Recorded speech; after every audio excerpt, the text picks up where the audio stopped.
Greetings, salutations, respect, and love. I am Scott, and you, my dear little knuckleheads, you've wandered out of the prog corner where today I'm going to be talking about the sophomore album from Wobbler keyboard player Lars Fredrik Frøislie. It's called Gamle, Mester. And it is due out Friday, May 9th on Karisma. I love Karisma Records, even though they send me these little things, you know. They don't send me a real CD, just in that thing. Yeah, Pete Pardo's complained about it too, but let's look at this thing. Cool artwork. There's the man. There's Lars himself. Lars is large. You got the lyrics. Some cool artwork. All courtesy of Lars. I guess he did the album cover here. This is 6 songs, 47 minutes. His first album, Fire for Tellinger, from 2023, also 47 minutes long. But it only had 4 songs, so it maybe had a little bit more of an epic feel to it. This album is mastered by none other than Jacob Holm Lupo, the mastermind of White Willow, whom Lars Fredrik Frøislie has played with. He was on a bunch of their albums. I think he was like on 5 of their albums. As well as all 5 Wobbler albums. He was on like 4 or 5 Tusmark albums. He's been on all 3 of the Chronicles of Father Robin albums. You know who he is. He's awesome. He's Lars Fredrik Frøislie, and we had him on the program here a few weeks ago. Interviewed him, talked to him about his new album and a new Wobbler album in the works. So that was exciting. Broke that news right here on the Prog Corner. Lars is joined by a couple of people here. Lars does all the heavy lifting. He plays all the keyboards, plays the drums. He does the singing. He does have a bass player. He's got the bass player from Elephant 9 again, that great jazz fusion band. It's Nikla Hengsla. I guess he's a Finnish bass player. On the first album, he kind of split time between a Fender Precision bass and a Rick. Here he's playing the Rickenbacker all the way through, and that's what you absolutely should do when you're playing prog rock. You got it right. And on the first album, all the flute sounds were generated by a mellotron or a Chamberlin. This time, he's actually enlisted a flute player. We've got Kirill Vestrom Einarsson on flute. And then Lars plays, like I said, he plays drums and he sings. But he plays every vintage keyboard that you would ever want a guy to be playing on a prog rock album. He's playing the Mellotron M400. He's got the Hammond C3 with the Leslie. Absolutely he does. He's got the Mini Moog. He's got the Yamaha CP70 and the Chamberlin M1 and the Rhodes and the Wurlitzer and the ARP Pro Soloist and the clavinet. Absolutely got to have that Horner clavinet, creating that really cool, creepy sound. But yeah, let's talk about the songs. There are 6 songs on here. It starts and it ends kind of with little bookend pieces, kind of the way Kaipa did Summer Grinning Sluice, where you have a short piece at the beginning, short piece at the end that are actually tied together. The first song here is called Demring, which means dawn. So I guess we're doing it backwards from what Kaipa did on their last album. It started with dusk and went through the nighttime and got you to dawn. Here's the other way around. You're starting with dawn and with some arpeggiated organ riff in E minor. Sounds amazing. This is an instrumental. Got that massive Wobbler sound to it. This piece definitely could have found its way into a Wobbler track. It comes down in the middle with that Yamaha CP70, that Tony Banks piano sound. You're still in E minor here, but he introduces a new theme, which is related to the first theme, but sounds great. Real good opener, man. I love it. It's outstanding. It ends on the dominant, so it kind of leaves you hanging. It doesn't resolve, but that's okay because the next song's in E minor too. So as the next song starts, it kind of resolves. And that song, yeah, I'm avoiding trying to pronounce this one. It's Jakten på den Kalidonisk Vildsvin.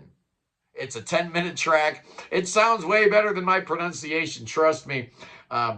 This is a vocal track, first time you get vocals. And Lars's vocals, you know, you may like them, you may not. I love them. I'm a huge Tusmark fan, so weird Norwegian vocals, that doesn't scare me off any, not one little bit. I love it. He's a weirdo, man, and he doesn't try to sound, I'm going to try to sound like a normal guy. He doesn't try. He just is himself. It's awesome. This is like dark, brooding forest prog here.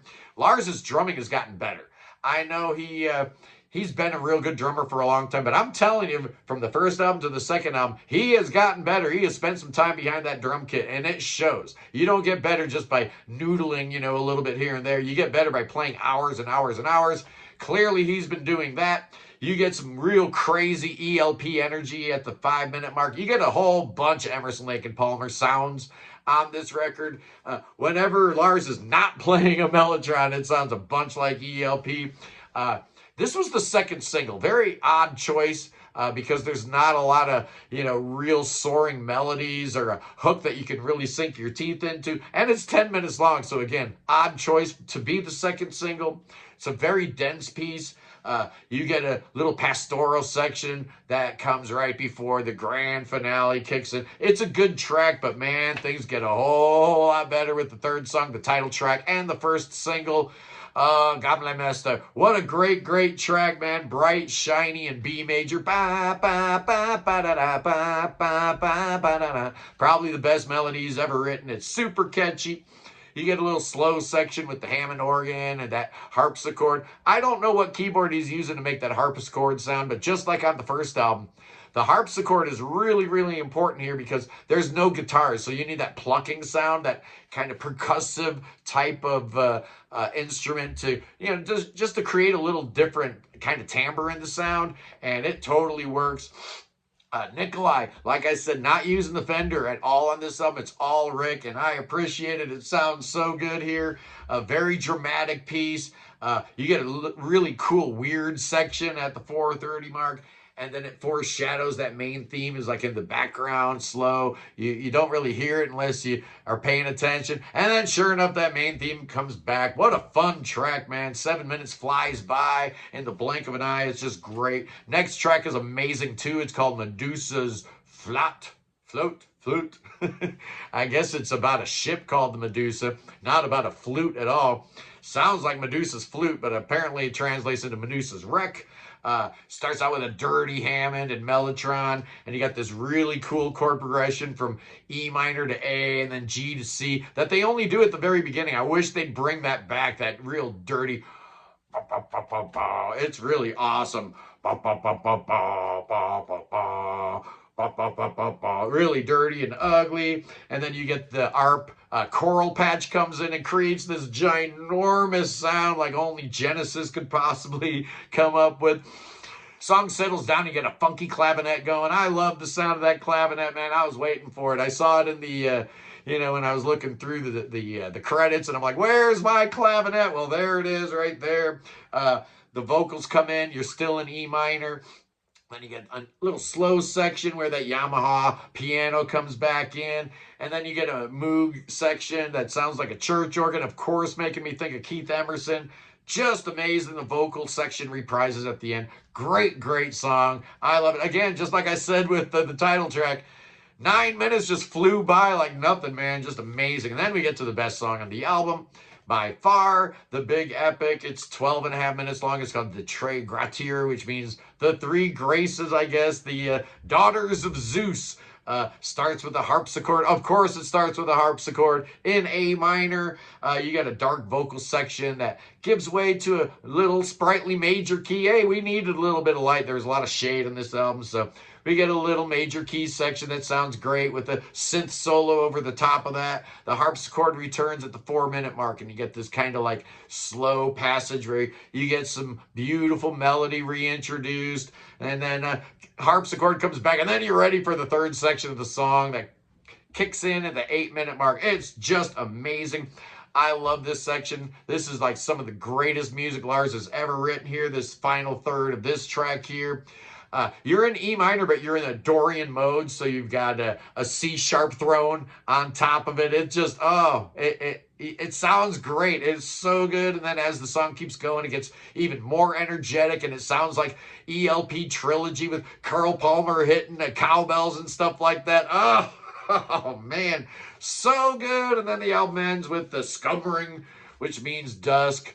You get a reprise of the theme from Dem Ring, but it's a little slower and more pensive, and it's not trying to take you anywhere where the first song actually was going places. This is just like reminding you a little bit of what you've already heard. It's a nice way to round things out because, again, you're in E minor, which it seems like we were in E minor a whole bunch on this album, but that's okay. Dude's not even playing guitar, so it's a little weird why he went that route. But what is my score, and how does this compare to his debut solo album? Well, like I said earlier, the debut feels a little more epic. There's only 4 songs, so it starts with an epic and ends with an epic. Both of those songs were 16 minutes long. The longest song we have here is like 12 and a half, so it doesn't have that same like hugeness, but I think the songwriting's better here. I think overall this is a better album. It's close though. I don't know. Tomorrow I'm going to listen to Fire Portellinger and say, what was I thinking? This is better than Gamle. It doesn't matter because they're both great and you need them both. I'm giving this, what am I giving it? I'm giving this puppy a 9 out of 10. I love it. I've been listening to it now for like 3 months. I've had it forever. I really have. I've had it a very long time. Karisma does take care of your boy. Thank you, Karisma Records, for all that you do over there in Norway. We love you guys. Anyway, peace in the Middle East, free Tibet, free Ukraine, free your mind, free beer, free Willie, and God save King Chucky. Oh, save King Charles III. 1, 2, 3. Bring that boy to America. Oh, yeah, bring him to America. We got better doctors than you do over there in the UK. You know that NHS is broken. Hey, our medical system is broken too, but we got better doctors. We got better pastors too, so swim to America, buddy boy, where we're going to drink poison and do spells. We're going to do incantations. You know what else we're going to do? We're going to call our good buddy Billy Bob, and Billy Bob's going to bust out some good old-fashioned American rattlesnakes. Oh, look out. Look out, King Chucky. They're coming to get you. You need to come to America and make friends with my snakes. Oh, I love you guys. I'll see you tomorrow. Peace.